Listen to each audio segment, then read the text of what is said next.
Le Point Bourse vous est présenté par Bourse Direct.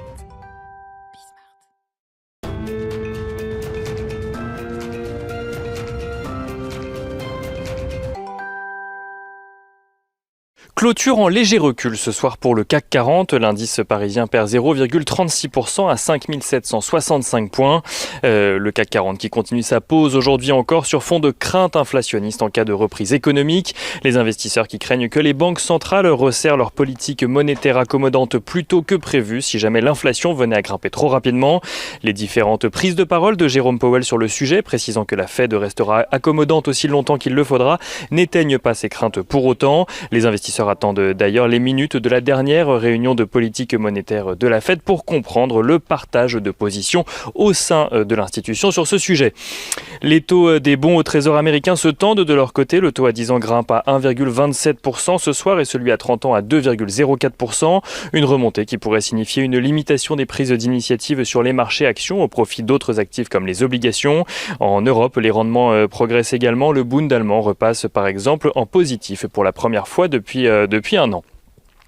Du côté des statistiques à présent, les ventes au détail rebondissent plus fort que prévu aux États-Unis pour le mois de janvier. Celles-ci font état d'une progression de 5,3%, laissant présager une reprise de l'activité économique. La production manufacturière progresse également plus que prévu pour le mois de janvier toujours. Celle-ci a augmenté de 1%, signant sa 9e hausse consécutive. Une hausse due notamment à la progression de la demande pour les biens ménagers de la part des Américains invités à rester chez eux à cause de la pandémie.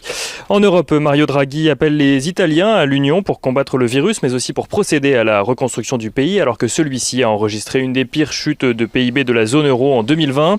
Le nouveau président du Conseil, à la tête d'une large majorité, s'exprimait aujourd'hui devant le Sénat italien qui doit procéder à un vote de confiance. Et Europe toujours, l'Union européenne multiplie les démarches de son côté pour obtenir de nouveaux vaccins. La Commission européenne a conclu ce matin un accord avec Pfizer et BioNTech pour la livraison de 200 millions de doses supplémentaires du vaccin contre la Covid-19. La Commission européenne qui a également conclu un accord avec Moderna pour la livraison de 300 millions de doses supplémentaires. Du côté des valeurs à présent, Kering évolue dans le rouge depuis ce matin et signe même la plus forte baisse du CAC 40 en clôture alors que le groupe de luxe annonce un chiffre d'affaires de 13,1 milliards d'euros sur l'ensemble de l'année 2020 en repli de 16,4%. Le groupe a d'ailleurs accusé un repli d'activité sur les 3 derniers mois de l'année encore plus marqué qu'au trimestre précédent, là où les analystes s'attendaient à une légère reprise. La marque Gucci, une des marques emblématiques du groupe, a vu ses ventes reculer de 13,5% de son côté sur le dernier trimestre 2020. Un recul qui vient s'ajouter à celui d'un peu plus de 12% sur les 3 mois précédents. Le groupe voit cependant dans le même temps son endettement se réduire et son free cash flow progresser de près de 40%. Cela n'empêche pas Kering de perdre un peu plus de 7% à la clôture ce soir. M6 annonce de son côté avoir plutôt bien résisté à la crise sanitaire. Si le chiffre d'affaires du groupe recule de 12,5% en 2020, son résultat opérationnel courant ne recule lui que de 5% grâce aux économies que le groupe a réalisées sur la période. M6, dont une partie du capital sera bientôt mis en vente par son actionnaire allemand Bertelsmann, s'abstient cependant de faire des prévisions pour 2021 dans le contexte actuel.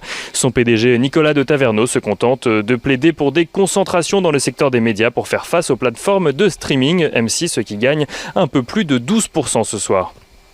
CNP Assurance fait état de son côté d'un résultat net à 1,35 milliard d'euros en baisse de 2,1% en données comparables, résistant plutôt bien à la baisse d'un peu plus de 17% de son chiffre d'affaires à cause de la pandémie. Le groupe renoue également avec les dividendes et offre au titre de 2020 un dividende de 1,57 euros par action, dont un versement exceptionnel de 80 centimes par titre pour compenser l'absence de dividendes l'année dernière.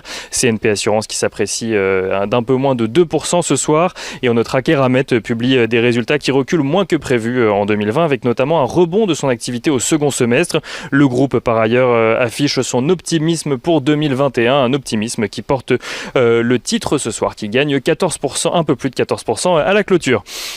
Demain, les investisseurs parisiens prendront connaissance des publications de plusieurs grandes entreprises à la Bourse de Paris. On notera Airbus, Atos, Bouygues, Carrefour ou Orange au sein du CAC 40, mais également Air France. Côté statistique, l'indice d'activité de la Fed de Philadelphie sera publié pour le mois de février. Les inscriptions hebdomadaires au chômage seront également suivies, aux États-Unis évidemment. À noter que demain, les fonds Melvin Capital, Citadel, mais aussi l'application Robinhood sont appelés à témoigner devant la commission des services financiers de la Chambre des représentants aux États-Unis, toujours suite à l'affaire GameStop.